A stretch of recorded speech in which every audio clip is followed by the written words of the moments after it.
Before I get going in today's great announcement, I do want to recognize specifically the work and partnership of many of our partners from our county team, certainly our Deputy County Executive Mary Beth Primo, our Facilities Commissioner Archie Wixon. When Archie became Facilities Commissioner, we certainly didn't let him know that owning malls was in the forecast. So Archie, I want to thank you for that. Mary Beth, thank you for that. Justin, for our communications team. Certainly, since we took this aggressive approach to dealing with tax delinquent property, our partners at the legislature have been there for us as well. So I want to acknowledge Chairman Dave Knapp, who's not here, Legislator Deb Cody, who is here, Legislator Peggy Chase, and Legislator Mary Kuhn as well, and thank them for giving us the tools. When the legislature gives me tools, whether it's fighting a pandemic or dealing with tax delinquent properties, we usually get results. So hopefully we'll continue to have that great partnership moving forward. Certainly want to acknowledge DeWitt Town Supervisor Ed Mikolenko is here, as well as Town Board Member Carrie Mannion as well. I know they're excited to hear about today's announcement, and I know they'll be great partners moving forward on making sure that this vision and this announcement today becomes a reality. So here it is. Today we are announcing the awardee of a request for proposals, OHB Redevelopment LLC.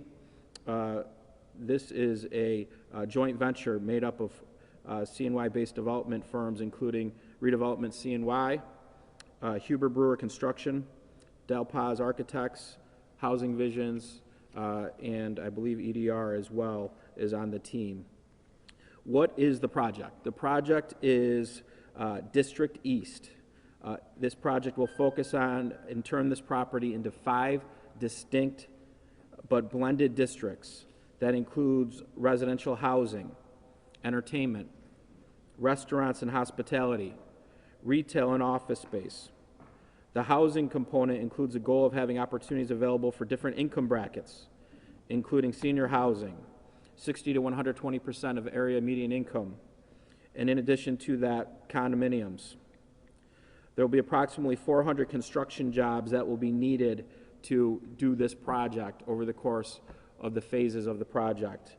And at the end of this project, it's anticipated that there could be as many as 1,400 permanent jobs here on this new project called District East. We're really excited. The investment that will be made, the Development Corporation, the group, will make an $8 million purchase price to the County of Onondaga. That will pay us back for what we have certainly invested in getting the property from Moonbeam Capital, and then that will pay us back some of the back taxes that we've been owed. To remind people, this was always about the future when we took this endeavor on. It was always about stabilizing this property and turning it into an asset for the county and the town of DeWitt and the neighborhoods surrounding this property. We recognized that it was highly unlikely that you could do both, that you could get back all the money that's been delinquent on this property for the years and at the same time have a project that's transformational moving forward. The investment will be done in phases. I'll let Ryan Benz go more into that, what that looks like. But we're talking about over a $300 million investment into this property to make this vision a reality. So this is a big day for this property, the future of this property, certainly for the county overall. It puts really a dark chapter with our largest absentee landlord behind us, fully behind us now, and we're just ecstatic about the team that has been awarded this, but as importantly, their vision for the property. So at this time, I want to bring up Ryan Benz to comment more on the vision for the property, and then we'll take some questions. Ryan?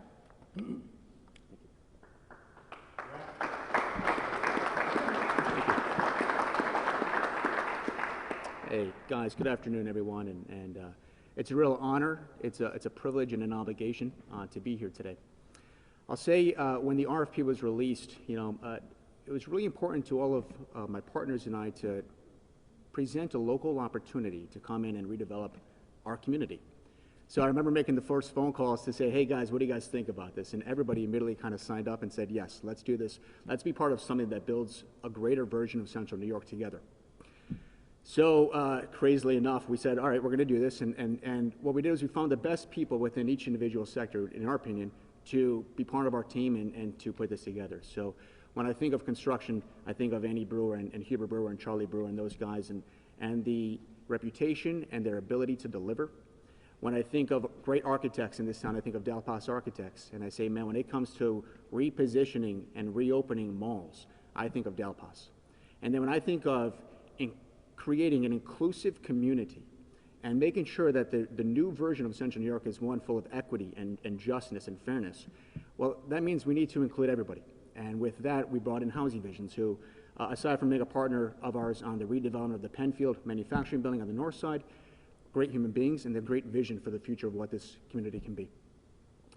So we put together District East, and we're so excited about this. And this, in our opinion, is not a short-term goal. This is not, and my job here today is to under-promise and over-deliver. So this is not a job, this is going to be done in 24 months. This is a generational opportunity for us to come in and redefine what does our community look like, what does this side of town look like.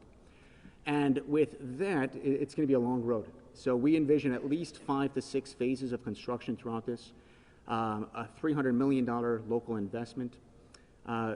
Very excited at the long-term job impact in terms of short-term construction jobs and the 1,400 estimated long-term positions this will carry. And then revenue. And all of us live here in Central New York. We need to find ways to create additional revenue streams. So this is, we're talking hundreds of millions of dollars of new tax revenue generated for the town of DeWitt, for the county, for the state, which is what we all need. So I can't say much more than what the county executive already said in terms of what the project is, but high-level summary, we envision a significant alteration to the existing premises, and I would estimate demo in terms of 50% or greater of the existing structure. We're looking to really take the roof off and create a beautiful outdoor amenity-rich space, complemented with at least 4 residential towers, and the residential towers would be mixed income, mixed between condos, market rate units, some affordable and some senior. There's going to be a heavy senior component to this project as well. In addition, we see, without getting into leasing conversations, but we have had a lot of interest on the leasing side. Letters of interest are being secured at this point, and we're very bullish on the future from a retail perspective and from an experience perspective. And we sort of get great opportunities on the theater side. I'm bringing in some kind of a theatery concept, which we think would do really well on this side of town. And absent our friends at Destiny, this would be the closest movie theater to this side of town as well. So we're excited to re-engage that component. Beyond that, folks, we're at day 1 of what's going to be a multi-year, multi-phase project. I can't commit to a firm timeline. Everybody's going to say, when are we going to see constructions? And I think that that's a recipe for failure at this point. So we're at day 1. There's a lot of due diligence to go through. There's a lot of administrative and just parts of the process to go through before we get to that point. My mission today is to say that we have our backs. We have your backs. We are, in our opinion, the strongest local team of professionals that we can put together to take on this project. We're big enough to take it on. We know who to call to make it happen from a financing and from a leasing perspective, and we're really optimistic about Central New York in the days ahead here. I was saying on the way over, I said it's so ironic, it's such a gloomy day because the future of Central New York is really bright. So thank you all so much. Happy to take any questions.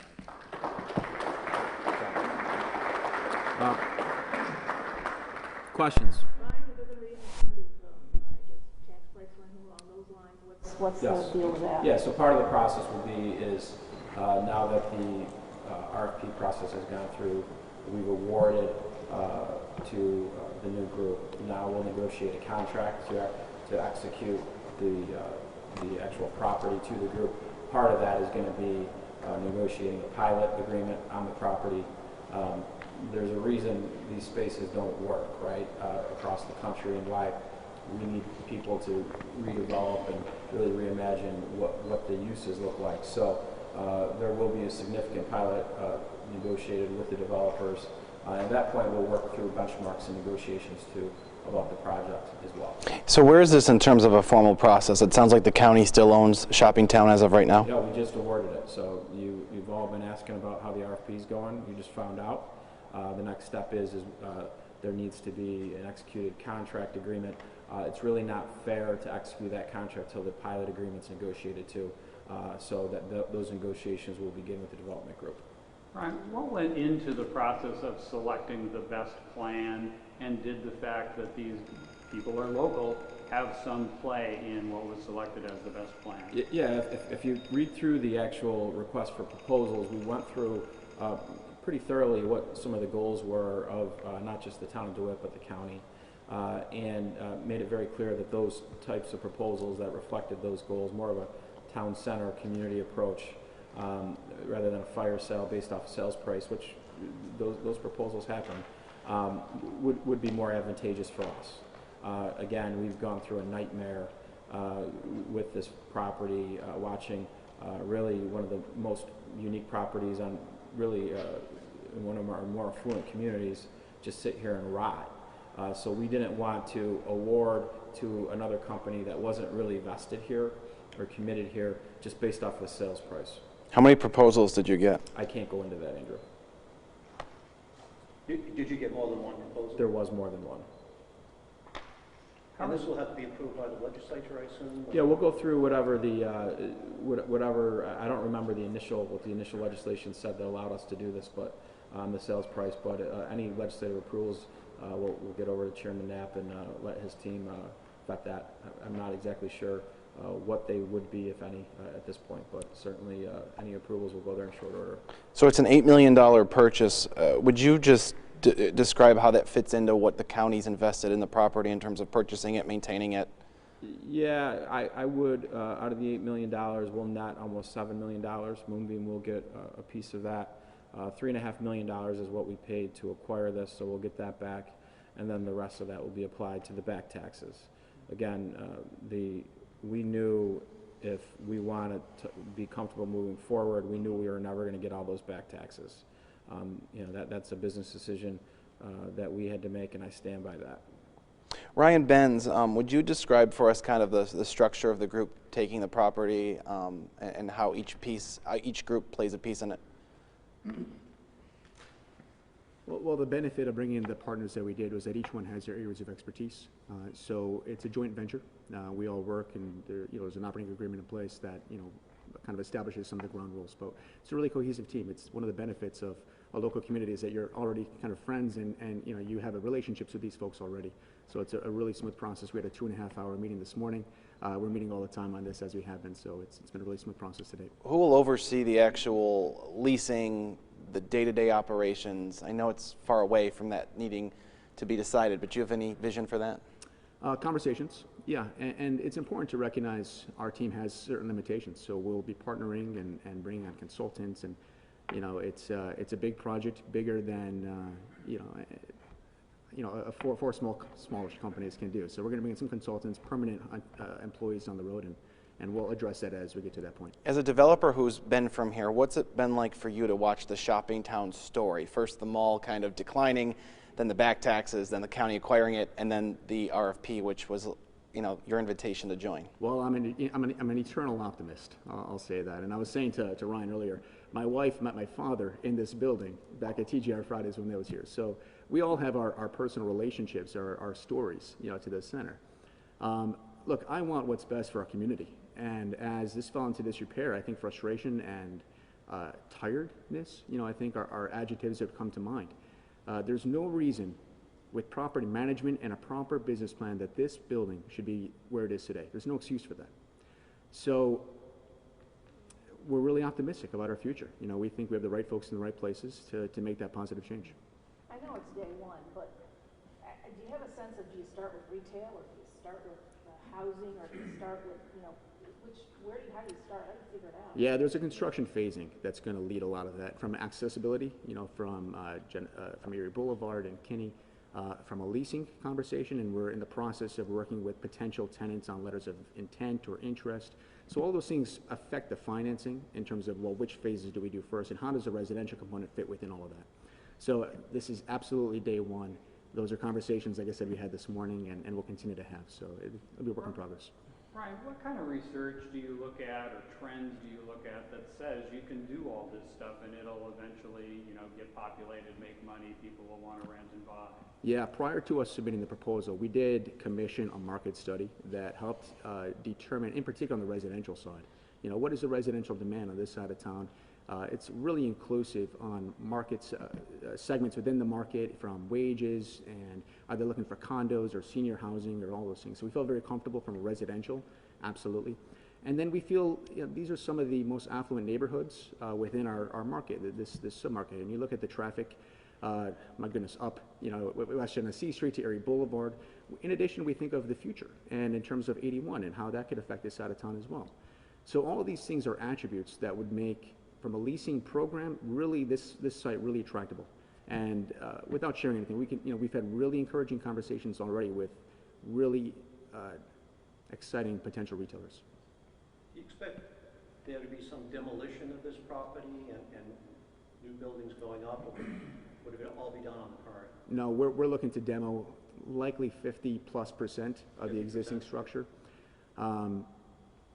And in addition to that, and part of what this whole conversation is, the infrastructure to do this large of a project is really substantial, and it takes a lot of planning. So before you put a shovel in the ground, you got to figure out, well, where are the roads? How are you going to handle the sewage and the water and the electric? There's about 1,000 easements, related to energy, and all those things. So there's a lot of legwork that we'll get to that point before we're ready to, even start demo, which obviously will be, one of our first steps. What was attractive about the property? If 50% of the structure is of no value to you, was it the location? Is it the other 50% of the structure? What excites you about this property? It's making a community impact, number one.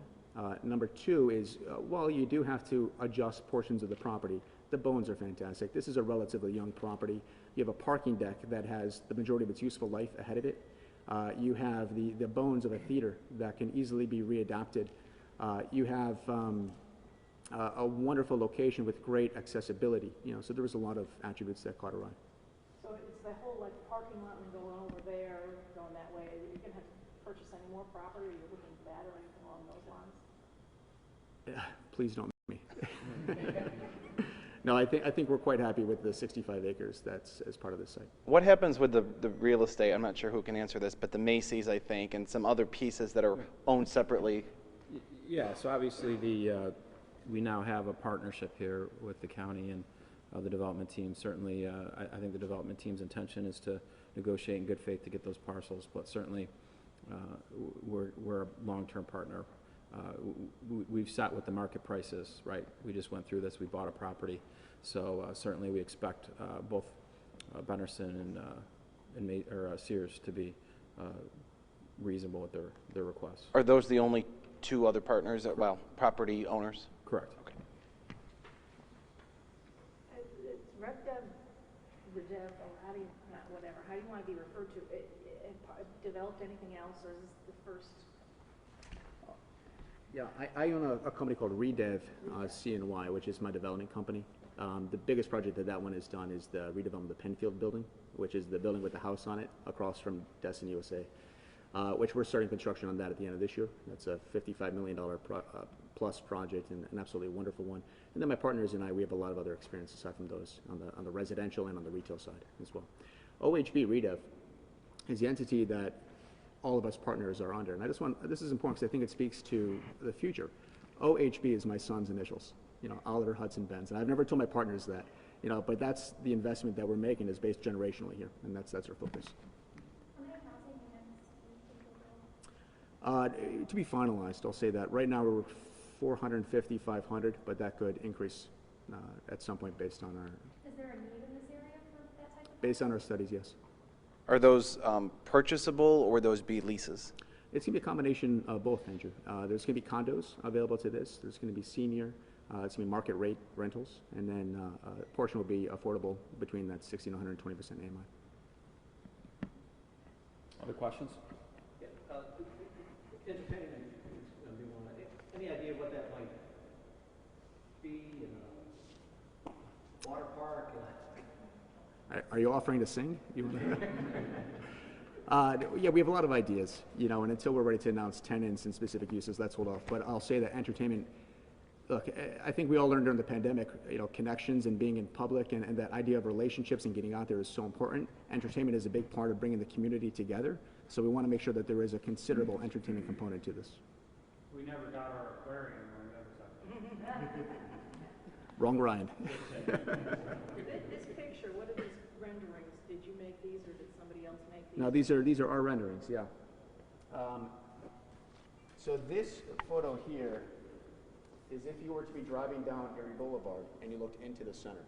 So essentially from kind of behind that wall, you would look into the center, brand new retail storefronts kind of wrapped around.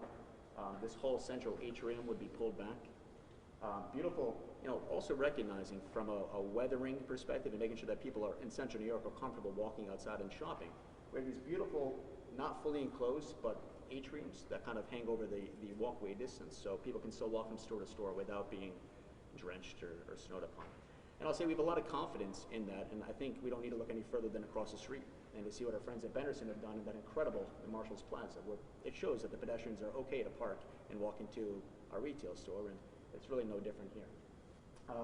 Second rendering here is really out in this parking lot right here. As you pull in, you could say we're kind of standing here right now, but this really takes the entire face of the mall off in a lot of ways.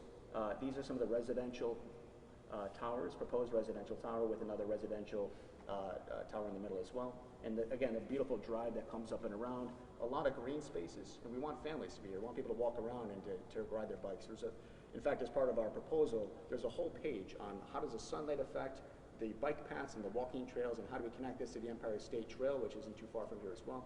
So a lot of planning has been given into that. And then the last rendering to your right is essentially over by the movie theaters, over on that side here. So again, the whole middle atrium would be pulled off. The building that's on the right side there would have condos on the second floor with retail and restaurants on the first floor. And that mixed use type of mentality is really prevalent throughout. So you have some residential upstairs with retail or restaurants underneath that. Is your company taking out any other major projects in this area? The joint venture, this is our first time with the four of us, though I will say that the Penfield building is three of us, you know, that have worked on that over there. But, you know, as part of the RFP, they requested what projects has your group done, and we have pages and pages of projects that our group has done, both locally and regionally. So we have every confidence that we can knock this out. Other questions? So what is the next step? Yeah, we'll start beginning negotiations related to the pilot agreement and with the development team, and then I think that will drive the contract and the actual physical closing of the property. Anything else? Do you expect that to be done before the end of the year? That's the goal, yeah. And Ryan, again, what parts are separately owned with the Sears store, right? Yeah, Sears is separately owned, and then Benderson owns the Macy's, yeah. But the buyers are going to talk to them about acquiring those. I believe those discussions have at least been attempted to be facilitated. I think this makes it a little easier now. What about that out parcel? Scotch and They are the new owners of Scotch and Sirloin as well if they close, and they have an option on Chili's if they want Chili's. Those are all things that when we purchased the property from Moonbeam, Scotch and Sirloin and the Key Bank parcels came with the property. We received a negotiated option on Chili's for $1 million, which will transfer over if they want to close on Chili's. I don't know if that was part of the proposal or not, the response, but they can do that if they want. Ron, do you know what's going to happen with the restaurant? Is that going to be part of the development, or is that? It's a fantastic restaurant, been there for 20 plus years, and we love to have them as a tenant. Brian, did the 81 project factor in at all to this? The fact that 481 could become 81 potentially, maybe drawing more tourism with advertising on the interstate and stuff like that? I'll take that. Yeah, I think that's part of the market. you know, and I look at the rest of this market in general on this side of town, and it's ample, but I think that the ease of accessibility is always important from a retail, entertainment, dining component, so unquestionably, that is part of it, yeah. Anything else? All right, folks, good seeing you all.